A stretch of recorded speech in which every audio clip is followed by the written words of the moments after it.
Okay, here we go. So yesterday was the Fed meeting, and boy, I was wrong. I think, Mark, we were wrong. So we got to Yeah. talk about this. And markets are exploding to the upside. The S&P 500 for the first time ever yesterday cracked 5,200. This morning we have a follow through. So what happened during this Fed statement? Why are markets so excited? But the interesting thing is that the markets are rising and interest rates are rising. So we really have a lot of things to unpack today. And with that said, welcome to Coffee with Marcus and Morgan. Today is Thursday. What is it? The 21st, March It 21st. is. And in this show, we are going to talk to you about what's happening in the markets and how we are trading it. Geez, I mean, this was quite a reaction yesterday. It was, Marcus. And I mean, the Fed came out and said essentially they expect three cuts this year. And I was shocked. I thought we'd come down to two. Super surprising. So this is why, as we see, stocks were jumping at first when the Fed said, "Okay, we're sticking to it. Three rate cuts coming this year." And everybody said, "What?" And then, okay, wait. So Powell is about to grab the mic, and he's probably putting an asterisk on it, or a big but, or there's something else. And then Powell spoke and said, "No, I mean, we're watching the data, and we do believe that by the end of 2026, we have inflation back under control. And the only thing that they did cut is for next year. They said we're not cutting four times, as we initially said, we're cutting three times next year." But this is where traders said, "We don't care what's happening next year. I mean, next year is far, far, far away. So, yippee-yi-yay." Exactly. So the Fed does anticipate that we might not have the cuts in the future, but definitely for this year. And traders love that. Now, I was watching the press conference, and Fed Chair Jerome Powell, he was not budging on when the first cut will take place. He was, people were trying to get an answer out of him. And he's saying, we're watching the data, we're watching the data, we're watching the data. But hey, traders loved it. Traders loved it, and traders are drawing their own conclusions when the first rate cut will be. And okay, still no rate cuts in May. This is where everybody says, okay, that's too Sure. early. Now we got to see, Sure. this is here, the end of the year, right? So right now, traders say, okay, we won't have a rate cut in the May meeting. So let's see, we have 5 meetings left until the end of the year.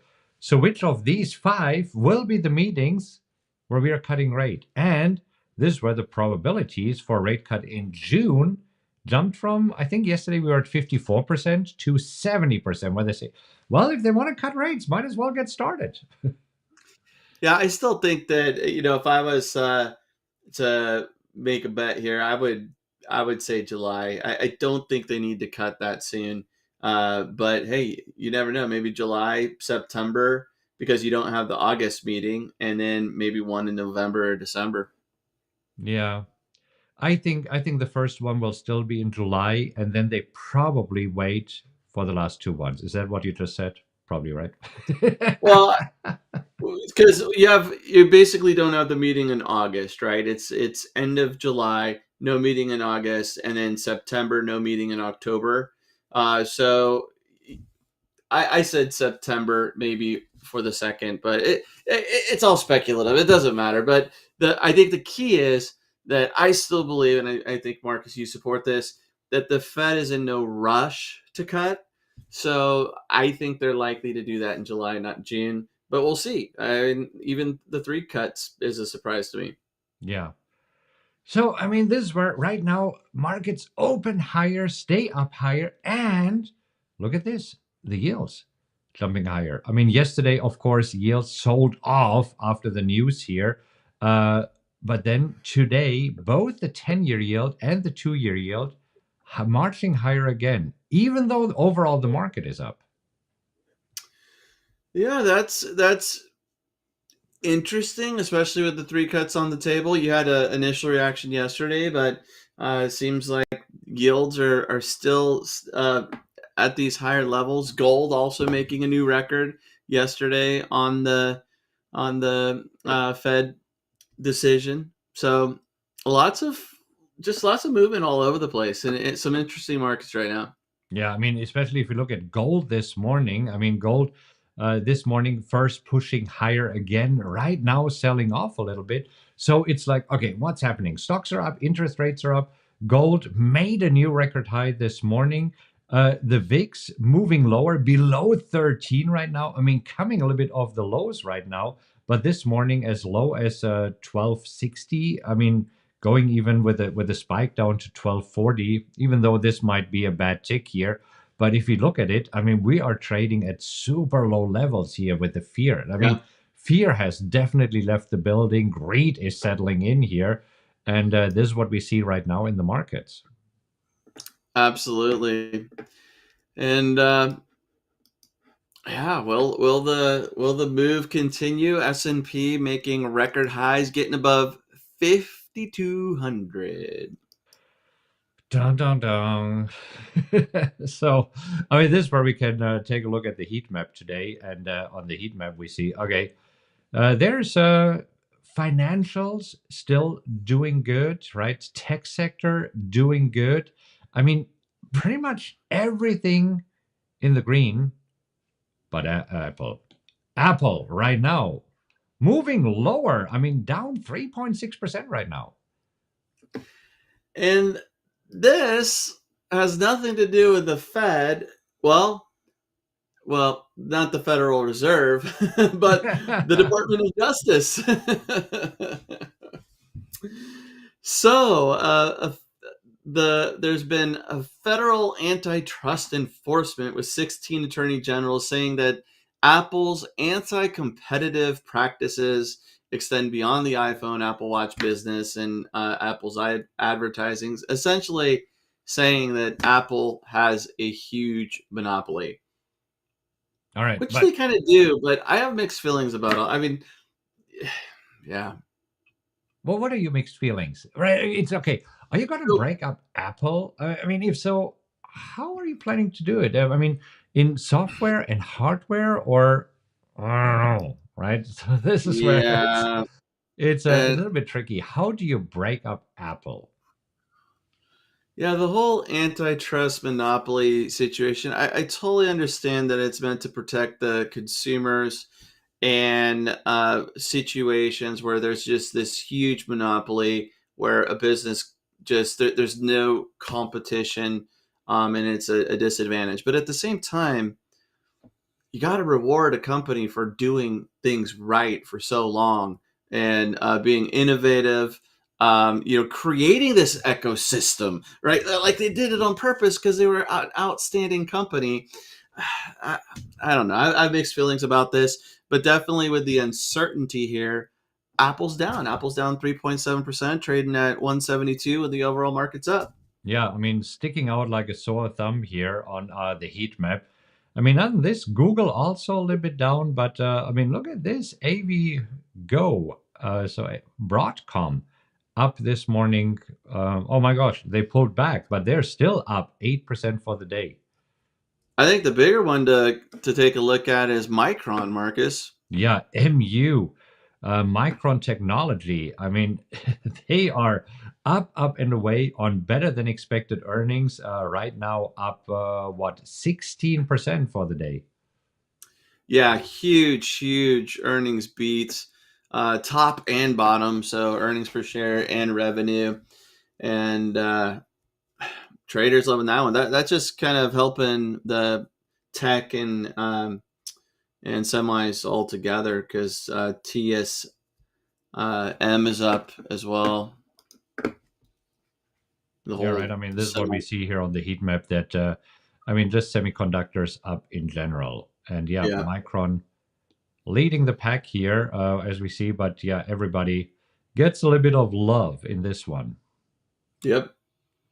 All right. Well, a few others. I mean, we also have Paramount jumping higher. Let's see where we are right now.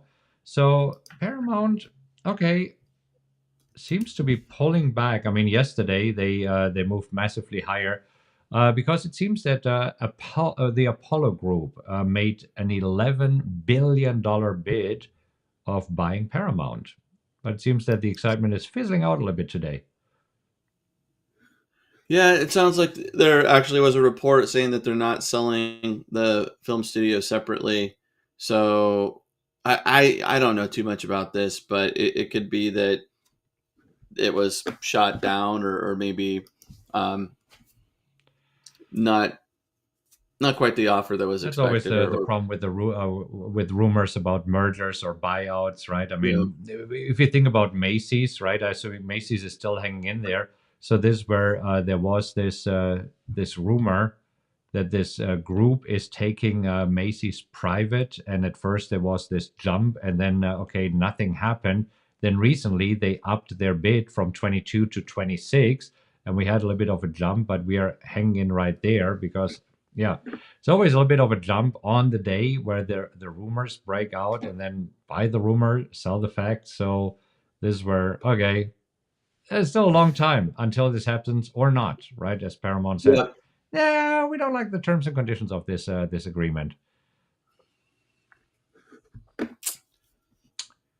All right, you want to take a look at some trades? Yeah, let's do it. Let's start with some wheel trades here. So Okay. CSIQ yesterday having a good day. Because interest rates were dropping lower. Today, interest rates higher, so CSIQ still up 0.5% for the day, but pulling back a little bit. But yeah, let's see if now with interest rates decisions out of the way, if CSIQ can actually move towards 21.50, 22. So we need to break this trend line. Yes, and as long as we're still strong at support, I'm okay with that. Yes. Now, NEE, on the other hand, NEE has been recovering really, really nicely because NEE also interest sensitive, next era energy, but had a really nice run today, up another percent, adding to this. So, I mean, we're not still quite there yet where we want to sell calls, but we are definitely getting a little bit closer to our cost basis and our break even. Now trading at 62. So, kind of what we need, another 10%. And NEE, if you just keep doing what you have been doing, because we need another 10% jump. Right now, NEE over the past few weeks, in March alone, up 18%. So come on, buddy, just keep on going. We just need another 10% tacked onto this. Uh, yeah, I can't complain at all. Keep it up, NEE. I'm 7% away from my break even, so still down, but I'm loving this move off of the lows that we saw early March. Yeah. And then UPS a little bit all over the place. And with today's move, I decided to sell calls. We've been talking about it. Today, it finally happened. So I've been selling calls against half of my position at 157.50 for next week. And I get $1.65. So that gives me close to $1,000, 47% annualized. And we'll see. The reason why there's more premium in UPS today is because of something that happens this afternoon, Mark. Yes, FedEx reporting earnings after the bell. Nike as well. So two big companies reporting, even though earnings season is really over, right? We just have a couple of names trickling in. So there's a little sympathy there with UPS up with FedEx, and FedEx rallying into earnings. Marcus, I looked at the earnings tool, the earnings analysis tool we have in PowerX Optimizer, and it looks like typically the they beat on earnings, which doesn't really matter. I want to know what the reaction is. And it seems like the overnight reaction over at least the last 12 quarters, the last 3 years, tends to be negative, but then the reaction on the seventh day. So the initial reaction might be negative, but then as the time goes by, the reaction tends to be positive, at least based on the last 12 quarters. So Yeah. we'll see. I'll take that, especially if UPS wants to move in the same direction. It kind of seems this way right now because we saw that there was a lot of premium. I mean, even today, if we would have gone to tomorrow's expiration at the 157.50, there's a lot of premium in tomorrow's expiration. But I decided to go with next week's expiration for a very simple reason. So, what are possible reactions to the FedEx earnings report? Well, one reaction is that UPS just keeps rallying. I'm fine with this because I only sold calls against half of my position. The next level that I want to sell calls at is at 162.50. So we're good here. I mean, no problem at all. I like this. And if the reaction is negative, then I can hopefully buy back those calls and on the next way up, do it again. I mean, UPS just has been really, really good at me. For me, as you can see, my break even is at 137.78. So, I mean, I've been selling a lot of premium on calls and puts. Yeah, I mean, you've done an outstanding job. My break even is 156.13. So today we got as high as 155.91. I'm really close to my break even on this one, but I don't feel I need to sell calls early below my cost basis because it's not possible to sell calls at 165 and get the 30% annualized that we're looking at. At some point, maybe I'll reconsider, but right now, no need to force things. One thing that's interesting, Marcus, and go to the asset correlation tool. Yeah. I would expect that FedEx and UPS has a higher correlation, and it doesn't mean that there couldn't be the same reaction after earnings, but it's not as correlated as you might think.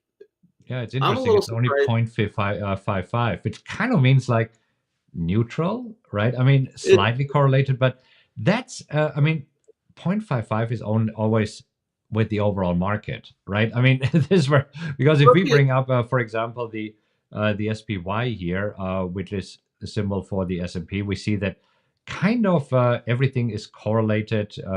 FedEx here also and UPS with 0.57. So kind of this is yeah, I agree. I'm surprised. I thought that these companies would go more in tandem. Yeah, look at like Exxon Mobil, XOM, and Chevron, CVX as an example, right? So you would expect Chevron and Exxon to be correlated, and they are. There's a huge correlation, meaning that they basically move together. If Exxon's up 1%, then Chevron's up 1%, and vice versa. So interesting. That just caught my eye on UPS and FedEx. We'll have to see what happens tomorrow or after the bell. Yeah, absolutely. All right, so these are the wheel trades, WTF trades. So WTF trades also super interesting. We closed a few more trades, no new open trades. Let's talk about first of all CTSH. CTSH today a little bit all over the place. I mean, at first, look at this massive move. At least we were up almost 2%. Now we're down 2%. So a little bit all over the place. We'll see. We have our stop loss in place. Our stop loss is at 72.03. We entered at 75.87. Right now we're around $2.50 down, and definitely a lot of volatility here. Surprisingly, I must say.